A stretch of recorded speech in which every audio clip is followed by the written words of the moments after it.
Well, hello everybody and welcome back to Mark's Allotment on this very sunny and humid Bank Holiday Monday, 28th of May. So I just thought I'd give you a quick update on what's been happening recently. So I'm just going to turn the camera around shortly. Okay, so as you can see, ignore the bean packet at the moment, but I've got my plan, as they say, marked out. So I've been going over and checking my plan, make sure I've got all my what I've planted is marked on there. So that's done now. You may not be able to see it or hear it, but this comfrey is absolutely awash with bumblebees. I was going to cut it down, but I think I'll leave it now for them to have a little feed. So I'm not in a desperate hurry for it, so yeah, just let them have a good old gathering the nectar and pollen or whatever they do. Bless them. So yeah, so you can see my field beans down here seem to love the moist conditions. Now I'm 5'10", and these are on a level with me, so more or less. So that's how tall they are. Plus the ryegrass is, they've set heads are set, so they're doing well. Small rag field beans, of course. Right, so I've planted in here some borlotti beans. I started the plants at home first, and I don't know if you can see, this is what they look like.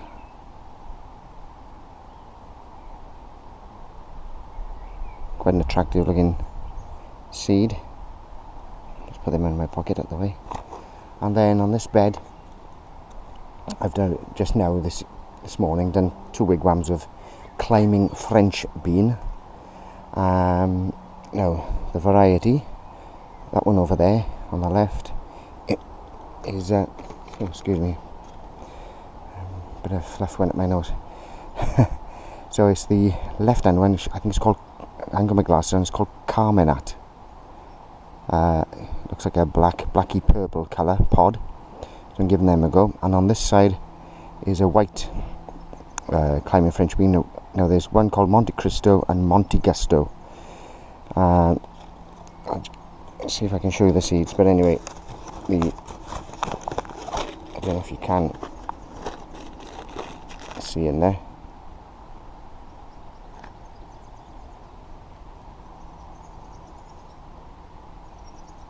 Hopefully you can see those seeds, but one is a white seed and one is like a brownie coloured seed. Now I'm assuming that the Carmenat are the dark coloured seeds, the other two are white seed, and unfortunately because they're both white, I don't know which is which, so I could have a mixture of Monte Cristo and Monte Gusto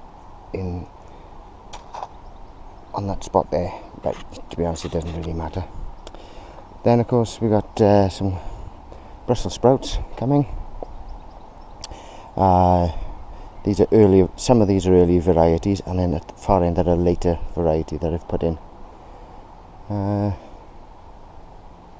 Sorry, this side then we've got a couple of rows of odd potatoes that I put in, and earlies and second earlies in there. Strawberries coming. As you can see, I've been mulching up with this cowbridge compost, and on this side I've got one over there and one back here. Courgette plants, the green variety. And as you can see, I've this morning mulched around with this cowbridge compost. And then here I've got a white seeded variety of runner bean. The name escapes me at the moment, but it's a white seeded variety. Now, in case you're wondering why I haven't mulched that bed with this cowbridge compost, the answer is I will do eventually. I want the plants to grow quite tall first before I put this material around the base, and then hopefully that'll keep the weeds down. And the same with the runner beans and the borlotti beans. I'll eventually, as they want to get bigger and more tougher plants, then I'll mulch around. Now I did a separate video about this um, fruit cage that I bought. And of course, one of these clips is missing. Unfortunately, I should have checked the package, but there we are. I'll finish off with a tie wrap. But yeah, it seems quite solid. About £15 I think it cost me in Wilko's. Well, it didn't cost me, it cost my wife. She bought it from in Wilko's. There's a netting to go over it, which I'm not desperate to put over yet, because the black currants and the red currants, mainly the red currants, are not ready yet, so the birds are not interested. But once they start turning red, I have to be for my life with them. So as you can see, I had a nice big pile of compost delivered. Now, it did cost me a fair bit of money for the delivery, but it's only a one-off. You know, from now on, all I need to do is carry on with my trailer, collecting the odd trailer load of compost, and which will be free, of course, apart from the fuel to get down there and back, which is not a lot anyway. So as I've been mulching down around my fruit bushes, and eventually, when the season is over, all these strawberries will be dug up and the area cleaned out, and then I'm going to put a layer of this cabbage compost on top. No, sorry, I correct myself. Before I do that, I'll put cardboard down, then I'll put the cabbage compost on top, and then replant the strawberry plants. And they seem to propagate themselves quite efficiently without my help, so that's the way I'm going to do it from now on. A ryegrass for seed. That seems to be coming well now. So it's nice and tall, and it's nice seed out.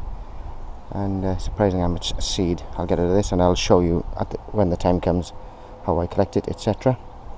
Raspberries. Now I've been able to chat with my wife. At the end of this year, we're going to clean this out and have a new variety of raspberry, which will probably go down there where the potatoes are, so that all the fruit, or most of all the fruit, I mean, I know I've got an apple tree and a pear tree over this side, but most of the fruit then will be on this one side, and the intention is to build a big fruit cage all around this eventually. Yeah, we've had these raspberries quite a few years, but they're not producing particularly nice raspberries, so it's time to get rid of them now, I think. Moving on, my wife's flower bed, unfortunately, is a bit neglected, because I haven't got the time to weed amongst the flowers and stuff like that. And there's my wife, because she's not well, of course. But eventually all this will die back, and I'll cover it all with compost, and then the perennial plants will just push through eventually, and hopefully that will keep the ground clear of weeds. Some nice lupins over there.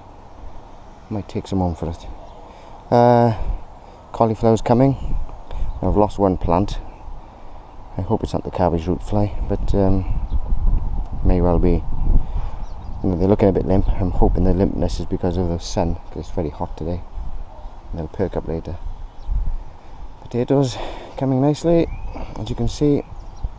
My carrots in the tyres, I've put more seed in now. This one's vacant at the moment.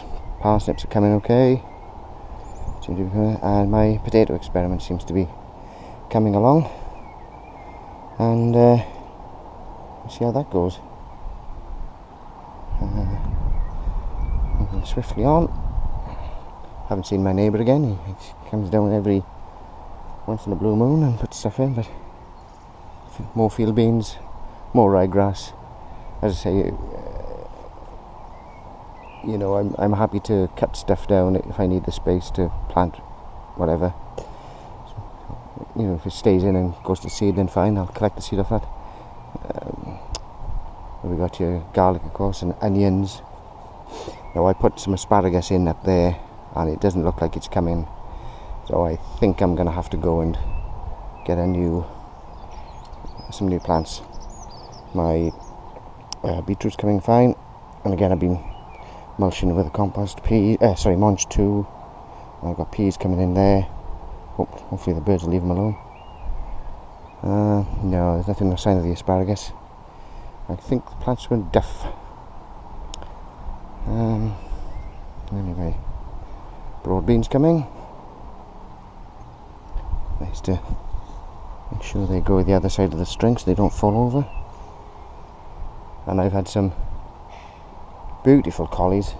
I mean, this is, you know, I mean, that looks alright, of course, but I've had much better ones than that. I've had at least 2 so far, but they'll have to be picked. More courgettes. These are the yellow variety. More collies. So I gotta be honest, I'm really surprised with these cauliflowers. How well they've come, considering. And cabbages, of course. More broad beans. And main crop onions, lettuce, etc, etc. Now what I've done there, I don't know if you can see this trellis, I've planted 2 butternut squash plants in there, and the idea is apparently you can grow them up a trellis rather than just let them trail across the ground. So that's what I'm going to try this year. As they grow, I'm going to trail them out back and forth, and hopefully it'll keep the squashes off the ground. Gotta try these things, haven't you? And I say I've chopped down some broad beans to accommodate various brassicas, cabbages here, etc. And I say I'll just chop them down as and when I need to. If they're happy with the stuff around, then I'll just leave them. But, they seem to be okay. Right, and a bit of perpetual beet. So with this stuff, it's like spinach, but you know, it grows obviously, and you just pick the leaves and it comes back, keeps coming back. The only thing to watch for that is the taproot. If you let it go really big, it eventually, it's an enormous taproot on it and a bit of a pain to get out. But here we are. So everybody, that's an update, and yeah, I think that's it for now. It's very quiet down here, so I'll see you when on. Bye for now.